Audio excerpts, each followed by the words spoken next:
is Missouri. If you are driving through Missouri, you see corn, rivers, and highways. But if you look at the satellite maps used by the Russian military, you see a giant bullseye painted over Whiteman Air Force Base. This base is the home of the B-2 Spirit stealth bomber. These are the jagged, black, bat-wing planes that can fly deep into enemy territory without being detected by radar. In a nuclear war, these planes are the first responders. They are designed to slip through Russian or Chinese air defenses and drop nuclear bombs on their leadership bunkers. Because the B-2 is so dangerous, Russia cannot allow these planes to take off. A nuclear strike on Missouri wouldn't just be one missile. It would be a cluster of warheads designed to crater the runways and collapse the hangars at Whiteman. But there is a secondary reason. Missouri is a central hub for America's rail and transit networks. During the Cold War, it was a transit zone for missile components. Strategists call this logistical interdiction. By turning Missouri into a radioactive wasteland, you cut the United States in half, making it impossible to move supplies from the East Coast to the West Coast. At number 8, we have the state that holds the nervous system of the entire operation. It is Nebraska.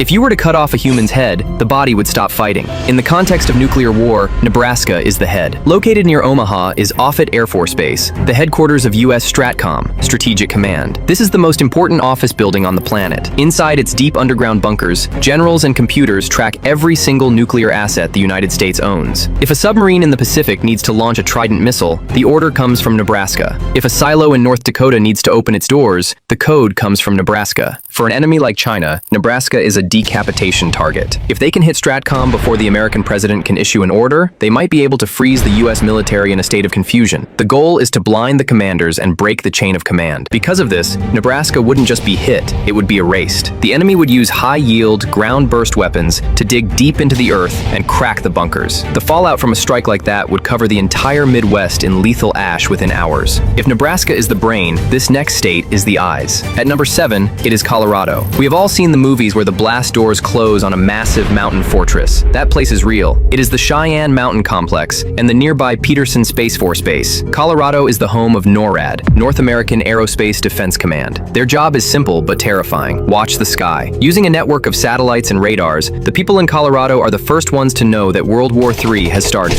They are the ones who scream, "Warning!" when a Russian missile clears the horizon. For the enemy, Colorado is a massive problem. As long as NORAD is active, the United States can see everything. They can track incoming warheads and try to intercept them. To win, Russia or China must blind the United States. They need to gouge out its eyes. That means hitting the Rockies with multiple nuclear weapons. And because these command centers are buried under thousands of feet of solid granite, the enemy cannot use small tactical nukes. They have to use their heaviest city busters to cause enough seismic shock to collapse the tunnels. When the sirens sound in Colorado, there will be no time to run. The state is targeted not for its people, but for its vision. At number 6, we have a victim of geography. It is Kansas. Kansas is known as the flyover state, but in a nuclear war, it becomes the die-over state. Kansas has military value. It hosts Fort Riley and vital air refueling wings at McConnell Air Force Base. Without aerial refueling tankers, American bombers can't reach Russia or China. So, destroying the tankers in Kansas is a top priority to ground the U.S. Air Force. But there is a darker reason Kansas is on this list. It is called the envelope. During the Cold War, military planners realized that if Russia fired missiles over the North Pole aimed at the strategic targets in the South, like Texas or Louisiana, the flight path goes directly over Kansas. Missiles are not perfect. Guidance systems fail. Engines cut out early. If a nuclear warhead aimed for a target further south falls short, it lands in Kansas. If it drifts right or left, it lands in Kansas. Furthermore, Kansas sits right next to the major missile fields we will talk about soon.